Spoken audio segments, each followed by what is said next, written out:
प्रिय विद्यार्थियों, मैं doctor Sucheta Verma, assistant professor political science, SPC government college Bhim. आज हम बीए पार्ट सेकंड के पेपर सेकंड के टॉपिक भारतीय संविधान में नीति निर्देशक तत्वों तथा मूल कर्तव्यों के बारे में अध्ययन करेंगे। नीति निर्देशक तत्व हमारे संविधान की एक प्रमुख विशेषता नीति निर्देशक तत्व है, जिन्हें संविधान निर्माताओं ने आयरलैंड के संविधान से लिया है। राज्य के नीति निर्देशक तत्व वे विचार हैं जिन्हें संविधान निर्माताओं ने भविष्य में बनने वाली सरकारों के समक्ष एक पथ प्रदर्शक के रूप में रखा है। डॉक्टर राजेंद्र प्रसाद के शब्दों में, राज्य नीति निर्देशक सिद्धांतों का उद्देश्य जनता के कल्याण को प्रोत्साहन करने वाली सामाजिक व्यवस्था का निर्माण करना है। नीति निर्देशक तत्व राज्य की कार्यपालिका व व्यवस्थापिका के समक्ष आचार संहिता के रूप में है। देश की मौलिक अधिकार परामर्शदात्री समिति ने यह स्वीकारा था कि इन्हें प्रशासन संचालन हेतु मूलभूत सिद्धांत माना जाए। संविधान के अनुच्छेद 37 में कहा गया है कि इस भाग में दिए उपबंधों को किसी भी न्यायालय द्वारा बाध्यता नहीं दी जा सकेगी। तब भी इसमें दिए गए तत्व देश के शासन में मूलभूत हैं और विधि निर्माण में इन तत्वों का प्रयोग करना राज्य का कर्तव्य होगा। एल.जी. खेडेकर के अनुसार नीति निर्देशक तत्व वे आदर्श हैं जिनकी क्रियान्विति का प्रयत्न शासन को करना है। संविधान के भाग 4 में अनुच्छेद 36 से 51 तक राज्य के नीति निर्देशक तत्वों का उल्लेख किया गया है। लोक कल्याणकारी राज्य की कल्पना को साकार रूप देने, समानता पर आधारित समाज का निर्माण करने, विकास हेतु सभी का समान अवसर प्रदान करने के उद्देश्य से संविधान में राज्य के नीति निर्देशक तत्वों का उल्लेख किया गया है। संविधान के भाग 4 में अनुच्छेद 36 से 51 तक राज्य के नीति निर्देशक तत्वों की परिभाषा सहित अन्य प्रावधानों की व्यवस्था की गई है। ये नीति निर्देशक तत्व नागरिकों की शिक्षा, स्वास्थ्य, सामाजिक समता तथा राज्य के लिए अनुकरणीय नीति के विश्लेषण से संबंधित हैं। अध्ययन की सुविधा की दृष्टि से इन सिद्धांतों अथवा तत्वों को निम्नलिखित वर्गों में बांटा जा सकता है। पहला है आर्थिक सुरक्षा संबंधी निर्देशक तत्व। संविधान निर्माताओं का उद्देश्य भारत में एक लोक कल्याणकारी राज्य की स्थापना करना था। इस उद्देश्य की पूर्ति के लिए संविधान में अनेक निर्देशक तत्वों की व्यवस्था की गई है। इसको हम देखते हैं। पहला है संविधान के अनुच्छेद 39 के अनुसार राज्य अपनी नीति इस प्रकार निर्धारित करेगा कि पुरुष और स्त्री सभी नागरिकों को समान रूप से जीविका के पर्याप्त साधन प्राप्त करने का अधिकार हो। दूसरा, समुदाय के भौतिक साधनों का स्वामित्व और वितरण इस प्रकार बटा हो जिससे सामूहिक हित का सर्वोत्तम रूप से साधन हो। तीसरा, संपत्ति और उत्पादन के साधनों का इस प्रकार केंद्रीकरण न हो कि सार्वजनिक हित को किसी प्रकार की बाधा पहुँचे। स्त्री और पुरुष दोनों को समान कार्य के लिए समान वेतन मिले। श्रमिक पुरुषों और स्त्रियों के स्वास्थ्य तथा शक्ति एवं बालकों की सुकुमार अवस्था का आर्थिक दुरुपयोग न हो।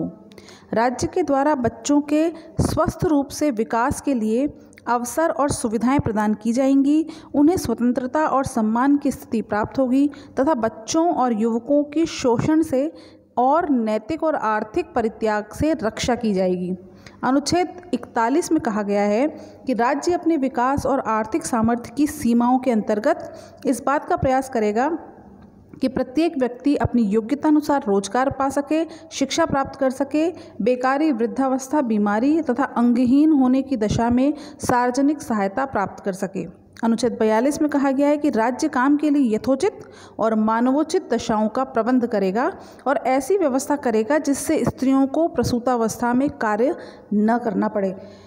अनुच्छेद 43 में कहा गया है कि राज्य कानून द्वारा अथवा आर्थिक संगठनों द्वारा अथवा अन्य किसी प्रकार से ऐसी व्यवस्था करेगा जिससे कृषि उद्योगों, अन्य क्षेत्रों में लगे हुए सभी श्रमिकों को अपने जीवन निर्वाह के लिए यथोचित वेतन मिल सके, उनका जीवन निर्वाह और जीवन स्तर ऊंचा उठ सके, वे अपने अवकाश के समय का पूरा उपयोग कर सकें तथा उन्हें सामाजिक और सांस्कृतिक उन्नति के लिए सुअवसर प्राप्त हो सके। इसी अनुच्छेद में यह भी कहा गया है कि राज्य ग्रामीण क्षेत्रों में व्यक्तिगत अथवा सहकारी आधार पर कुटीर उद्योगों को प्रोत्साहन देने का प्रयत्न करेगा। 42वें संवैधानिक संशोधन द्वारा आर्थिक सुरक्षा संबंधी निर्देशक तत्वों में 2 तत्व और जोड़ दिए गए हैं। पहला है कमज़ोर वर्गों के लिए निःशुल्क कानूनी सहायता और दूसरा औद्योगिक संस्थाओं के प्रबंधन में कर्मचारियों की भागीदारी बनाने की व्यवस्था। नवीन अनुच्छेद 43 क के अनुसार राज्य उचित व्यवस्थापन अथवा अन्य किसी प्रकार से औद्योगिक संस्थानों अथवा अन्य ऐसे ही संगठनों के प्रबंध में श्रमिकों को भागीदार बनाने के लिए कदम उठाएगा।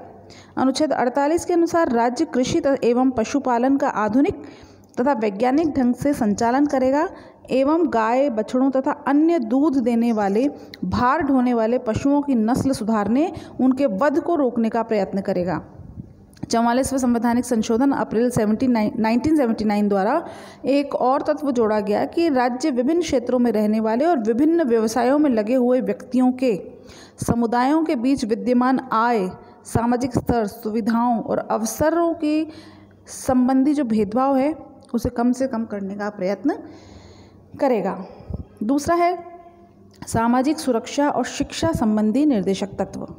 लोगों में सामाजिक और शैक्षणिक स्तर को ऊंचा उठाने की दृष्टि से भी संविधान में कुछ निर्देशक तत्वों का वर्णन है।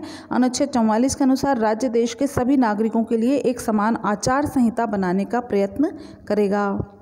अनुच्छेद 45 के अनुसार राज्य संविधान लागू होने के 10 वर्ष के अंदर 14 वर्ष की आयु तक के बालकों के लिए निःशुल्क एवं अनिवार्य शिक्षा प्रदान करने की व्यवस्था करेगा। अनुच्छेद 46 के अनुसार राज्य जनता के पिछड़े हुए वर्गों, विशेषकर अनुसूचित जाति और अनुसूचित जनजातियों की शिक्षा, आर्थिक हितों की उन्नति के लिए विशेष प्रयत्न करेगा और सामाजिक न्याय तथा सभी प्रकार के शोषण से उनकी रक्षा करेगा।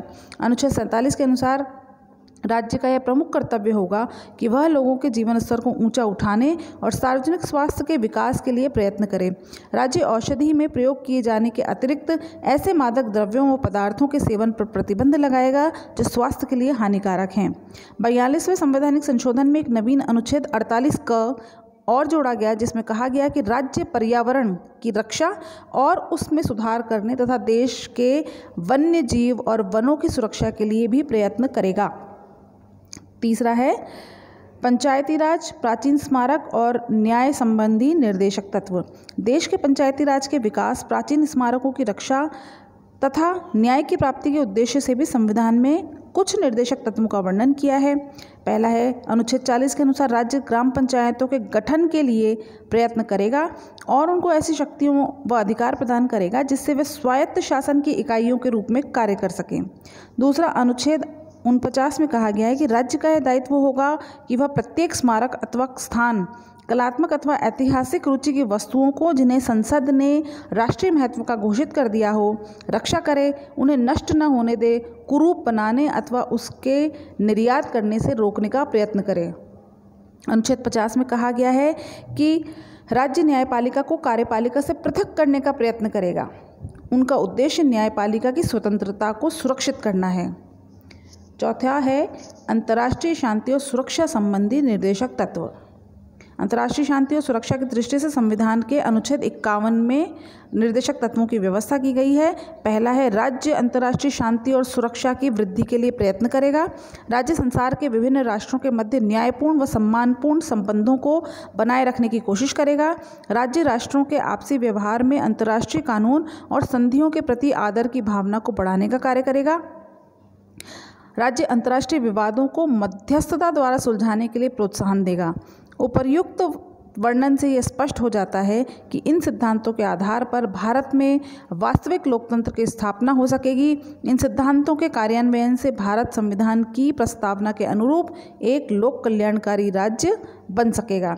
अब राज्य की नीति के निर्देशक तत्वों का महत्व क्या है देखते हैं वो। पहला है शासन के लिए आचार संहिता है। यद्यपि इन निर्देशक तत्वों को न्यायालय द्वारा क्रियान्वित नहीं किया जा सकता, किंतु इसके पीछे जनमत की शक्ति होती है जो प्रजातंत्र का सबसे बड़ा न्यायालय अतः जनता के प्रति उत्तरदायी कोई भी सरकार इनकी अवहेलना नहीं करेगी। लोक कल्याणकारी राज्य की रूपरेखा। डॉक्टर अंबेडकर ने संविधान सभा में कहा था कि संविधान का उद्देश्य केवल राजनीतिक लोकतंत्र की स्थापना करना नहीं है, बल्कि एक लोक कल्याणकारी राज्य की स्थापना करना है जिससे आर्थिक व सामाजिक लोकतंत्र का भी समावेश हो, निर्माण हो सके, और ये सिद्धांत इसकी पूर्ति करते हैं। शासन के मूल्यांकन का आधार है। जनता द्वारा शासन की सफलता व असफलता जांचने का मानदंड है। इसके द्वारा सरकारों के विभिन्न कार्यों का मूल्यांकन किया जा सकता है। संविधान के कार्यान्वयन में भी सहायक है। नीति निर्देशक तत्व शासन के मूलभूत हैं। इनका तात्पर्य ये है कि देश के प्रशासन के लिए उत्तरदायी सभी सत्ताएं इनके द्वारा निर्देशित होंगी। न्यायपालिका भी शासन का एक महत्वपूर्ण अंग होने के कारण यह आशा की जाती है कि भारत में न्यायालय संविधान की व्यवस्था के कार्य में नीति निर्देशक तत्वों को उचित महत्व देंगे। सामाजिक आर्थिक परिवर्तन में सहायक हैं। भारतीय संविधान निर्माताओं का उद्देश्य भारत में एक लोक कल्याणकारी राज्य की स्थापना था। इस हेतु आर्थिक सुरक्षा और आर्थिक न्याय प्रदान करने के लिए राज्य के प्रत्येक स्त्री पुरुष को जीविका के साधन उपलब्ध कराने के लिए संपत्ति के केंद्रीकरण को रोकना, स्त्री समता मूलक समाज की स्थापना में ये निर्देशक तत्व सहायक सिद्ध हुए हैं। इसी तरह लोगों के जीवन स्तर को सुधारने हेतु चिकित्सा, शिक्षा, रोजगार उपलब्ध कराने के लिए निर्देशक तत्वों का महत्वपूर्ण योगदान है। अब इसे क्रियान्वयन के जो कुछ महत्वपूर्ण उदाहरण हैं कि वो देखते हैं। पहला है भूमि सुधार। आज़ादी से पहले भूमि पूर्व किसान जमींदारी व जागीरदारी प्रथा के शोषण का शिकार थे, किंतु संविधान की 9वीं अनुसूची में 1951 में भूमि सुधारों के अंतर्गत भूमि पर जोतने वाले के अधिकार लागू करने से किसानों को सुरक्षा प्राप्त हुई है। पंचायती राज और स्थानीय स्वशासन। नीति निर्देशक तत्वों में ग्राम पंचायतों की स्थापना अनुच्छेद 40 और उन्हें स्वायत्त शासन की इकाइयों के रूप में देने की बात की गई थी, जिसे 2 अक्टूबर 1959 में पंचायती राज व्यवस्था पूरे देश में लागू कर दी गई। 1993 में 73वें संवैधानिक संशोधन अधिनियम के आधार पर पंचायती राज को संवैधानिक दर्जा दिया गया। इसी तरह 74वें संवैधानिक संशोधन से शहरी क्षेत्र में स्थानीय स्वशासन की व्यवस्था को सुदृढ़ करने का प्रयास किया गया है। पंचवर्षीय योजनाएं। देश में आर्थिक विकास के लिए उसके नियोजन की प्रक्रिया को अपनाया गया है। इस आधार पर योजना आयोग का गठन करके आर्थिक विकास का ढांचा तैयार किया गया है। अब तक 11 पंचवर्षीय योजनाएं लागू की जा चुकी। वर्तमान पंचवर्षीय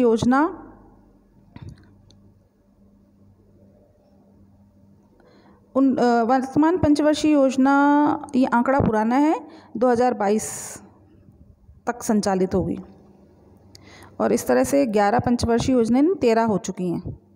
इन योजनाओं में कृषि, जल संसाधन, पशु नस्ल सुधार, ऊर्जा, उद्योग, परिवहन, श्रम, आवास, सुरक्षा, वैज्ञानिक अनुसंधान, शिक्षा आदि के संबंध में विभिन्न कार्यक्रम तैयार करके क्रियान्वित किया गया है। कमजोर वर्गों का कल्याण। अनुसूचित जाति, अनुसूचित जनजातियों और पिछड़े वर्गों के जीवन स्तर को उठाने के लिए संविधान व शासन में विशेष प्रावधान किए गए हैं। प्रतिनिधि संस्थाओं में इसके लिए आरक्षण की अवधि 95वें संवैधानिक संशोधन द्वारा 25 जनवरी 2020 तक के लिए बढ़ा दी गई है। अस्पृश्यता निवारण के लिए कठोर कानून बनाए गए हैं। इनके शैक्षिक स्तर के उन्नयन के लिए निःशुल्क शिक्षा, छात्रवृत्ति आदि की व्यवस्था की गई है। सामाजिक सुरक्षा। नागरिकों के सामाजिक उत्थान के लिए वृद्धावस्था पेंशन योजना, स्वास्थ्य बीमा योजना, महात्मा गांधी राष्ट्रीय ग्रामीण रोजगार गारंटी अधिनियम 2005 आदि कार्यक्रम राष्ट्रीय स्तर पर संचालित किए जा रहे हैं। बड़े उद्योगों का राष्ट्रीयकरण किया गया। न्यायिक व्यवस्था में सुधार किया गया। अनिवार्य और निःशुल्क प्राथमिक शिक्षा का अधिकार प्रदान किया गया, जिसमें 6 से 14 वर्ष के बच्चों को अनिवार्य और निःशुल्क शिक्षा देने के साथ ही उनका मिड डे मील निःशुल्क दिया जा रहा है। संपत्ति के अधिकार से संबंधित व्यवस्था में परिवर्तन किया गया। आर्थिक और सामाजिक न्याय के मार्ग में बाधक मानते हुए संपत्ति के अधिकार को 44वें संवैधानिक संशोधन द्वारा मूल अधिकारों की सूची से हटाकर सामान्य कानूनी अधिकार बना दिया गया। समान कार्य के लिए समान वेतन। वर्ग, जाति, लिंग के आधार पर आजीविका में भेदभाव को दूर करते हुए स्त्री पुरुष को समान कार्य के लिए समान वेतन का प्रावधान किया गया है। मूल अधिकार और नीति निर्देशक तत्वों में हम तुलना करते हैं। दोनों ही नागरिकों के कल्याण और विकास से संबंधित है। नागरिकों का जीवन श्रेष्ठ बनाने के लिए प्रतिबद्ध हैं, फिर भी दोनों में कुछ अंतर हैं, वो देखते हैं। पहला अंतर है मौलिक अधिकार वाद योग्य है, जबकि निर्देशक तत्व वाद योग्य नहीं है। वाद योग्य अर्थात यदि मौलिक अधिकारों का उल्लंघन होता है तो हम जिस व्यक्ति का मौलिक अधिकार का हनन हो रहा है वो न्यायालय में जाकर उसके संरक्षण की मांग कर सकता है, जबकि नीति निर्देशक तत्वों के लिए ऐसी व्यवस्था नहीं है। मौलिक अधिकार नागरिकों के कानूनी अधिकार हैं, लेकिन निर्देशक तत्व समाज के नैतिक बंधन हैं। मौलिक अधिकार व्यक्ति के व्यक्तिगत अधिकार हैं, लेकिन निर्देशक तत्व राज्य की नीतियों के निर्धारण में पथ प्रदर्शक हैं। मौलिक अधिकार राजनीतिक लोकतंत्र के प्रतीक हैं और जो निर्देशक तत्व हैं वे सामाजिक और आर्थिक लोकतंत्र के प्रतीक हैं। अब इन दोनों के बीच में संबंध क्या है? संविधान के भाग 3 में मूल अधिकार और भाग 4 में नीति निर्देशक तत्वों का वर्णन है। संविधान निर्माताओं ने इन दोनों भागों को एक दूसरे का पूरक माना है, मतलब दोनों एक दूसरे के बिना अधूरे हैं। ये सम्मिलित रूप से लोक कल्याणकारी लोकतांत्रिक राज्य के निर्माण की योजना प्रस्तुत करते हैं। न्यायाधीश गजेंद्र गढ़कर का मत था कि दोनों भागों में यदि गतिरोध हो तो न्यायालय को ऐसी व्यवस्था करनी चाहिए जिससे दोनों में सामंजस्य स्थापित हो जाए। सन 1967 में गोलकनाथ वाले मामले में न्यायपालिका ने अधिकारों को सर्वोच्च एवं संसद द्वारा असंशोधनीय घोषित कर दिया गया था। सन 1973 में केशवानंद भारती वाद में सर्वोच्च न्यायालय द्वारा यह घोषित किया गया कि संसद द्वारा संविधान के किसी भी भाग में परिवर्तन या संशोधन तो किया जा सकता है, किंतु संविधान में मूल ढांचे में कोई परिवर्तन नहीं किया जाएगा। 42वें संवैधानिक संशोधन द्वारा नीति निर्देशक तत्वों को मूल अधिकारों पर वरीयता दी गई थी, किंतु बाद में मिनर्वा मिल्स वाले वाद में उच्चतम न्यायालय ने मूल अधिकारों पर नीति निर्देशक तत्वों की सर्वोच्चता को समाप्त कर यह स्पष्ट कर दिया गया कि संविधान में संशोधन करने की संसद की शक्ति असीमित नहीं है, वह मूल ढांचे का उल्लंघन नहीं कर सकती। वर्तमान में न्यायपालिका द्वारा मूल अधिकारों की व्याख्या नीति निर्देशक तत्वों के संदर्भ में की जा रही है, क्योंकि मूल अधिकार एवं नीति निर्देशक तत्व एक दूसरे के विरोधी नहीं वरन पूरक हैं। अब हम मूल कर्तव्यों के बारे में अध्ययन करते हैं। मूल कर्तव्य और मूल अधिकार, इन दोनों के बीच में एक विशिष्ट संबंध है। अधिकार व कर्तव्य एक दूसरे के पूरक है। एक व्यक्ति के कर्तव्य दूसरे व्यक्ति के अधिकार बन जाते हैं, अतः कर्तव्यों के अनुपस्थिति में अधिकारों की कल्पना ही संभव नहीं है। संविधान में 1950 में भारतीय नागरिकों के लिए सिर्फ मूल अधिकारों का उल्लेख किया गया था, मूल कर्तव्यों का नहीं। लेकिन 1976 में 42वां संवैधानिक संशोधन करते हुए यह अनुभव किया गया कि नागरिकों के मूल कर्तव्यों का उल्लेख किया जाना चाहिए। अतः संविधान के भाग 4 क में 10 कर्तव्यों को जोड़ा गया। उसमें उल्लेख किया गया है कि भारत के प्रत्येक नागरिक का कर्तव्य होगा कि वह संविधान का पालन करे, उसके आदर्शों, संस्थाओं, राष्ट्रध्वज और राष्ट्रगान का आदर करे। स्वतंत्रता के लिए जो आंदोलन को प्रेरित करने वाले उच्च आदर्श थे उनको अपने हृदय में संजोए। भारत की प्रभुता, एकता, अखंडता को अक्षुण्ण रखे, देश की रक्षा करे और यदि आह्वान किया जाता है तो राष्ट्र की सेवा भी करे। भारत के सभी नागरिकों में समरसता और समान भ्रातृत्व की भावना का निर्माण करे, जो धर्म, भाषा, प्रदेश या वर्ग पर आधारित भेदभाव से परे हो। ऐसी प्रथाओं का त्याग करे जो स्त्रियों के सम्मान के विरुद्ध हो। हमारी समन्वित संस्कृति की गौरवशाली परंपरा का महत्व समझे और उनका परिरक्षण करे। प्राकृतिक पर्यावरण की, जिसके अंतर्गत वन, झील, नदी, वन्य जीव हैं, इनकी रक्षा करे, उनका संवर्धन करे। प्राणी मात्र के प्रति दया का भाव रखे। वैज्ञानिक दृष्टिकोण, मानववाद और ज्ञानार्जन तथा सुधार की भावना का विकास करे। सार्वजनिक संपत्ति को सुरक्षित रखे और हिंसा से दूर रहे। व्यक्तिगत और सामूहिक गतिविधियों के सभी क्षेत्र में उत्कर्ष की ओर बढ़ने का सतत प्रयास करे, जिससे राष्ट्र निरंतर बढ़ते हुए प्रगति व उत्कर्ष की नई ऊंचाइयों को छू ले। 86वें संवैधानिक संशोधन 2002 के आधार पर अनुच्छेद 51 क को संशोधित करते हुए 11वां मूल कर्तव्य जोड़ा गया। माता पिता या संरक्षक का कर्तव्य होगा कि वे 6 से 14 वर्ष के अपने बच्चों को शिक्षा के लिए अवसर प्रदान करें। मूल कर्तव्यों की आलोचना। कर्तव्यों के उल्लंघन पर दंड की व्यवस्था नहीं की गई है। मूल कर्तव्यों के उल्लंघन पर हमारे संविधान में किसी तरह की कोई दंड की व्यवस्था नहीं की गई है। इससे इसकी पालना भी भली भांति नहीं हो पाती है। अत्यधिक आदर्शवादी। मूल कर्तव्य अत्यधिक आदर्शवादी विचारों से प्रेरित हैं, जैसे राष्ट्रीय आदर्शों की पालना, देश की समन्वित संस्कृति व गौरवशाली परंपरा की रक्षा करना। वैज्ञानिक दृष्टिकोण, मानववाद ऐसे ही आदर्श हैं जो प्रायः सामान्य व्यक्ति के व्यवहार में नहीं आ पाते हैं। यह सर्वमान्य तथ्य है कि कर्तव्यों की पालना किए बिना अधिकारों का उपयोग संभव नहीं है। ये हमारे नागरिकों के लिए आदर्श के रूप में जोड़े गए हैं। ये राष्ट्रहित और राष्ट्र प्रेम की भावना जागृत करने वाले हैं। संविधान में इनको सम्मिलित करने के पीछे कोई राजनीतिक या दलगत भावना नहीं थी। ऐसा माना जा रहा है कि नागरिक चेतना के विकास के साथ नागरिक भविष्य में इन कर्तव्यों को धीरे धीरे पालन करने के अभ्यस्त हो जाएंगे। प्रत्येक नागरिक द्वारा इन कर्तव्यों का पालन सर्वोच्च धर्म समझा जाना चाहिए।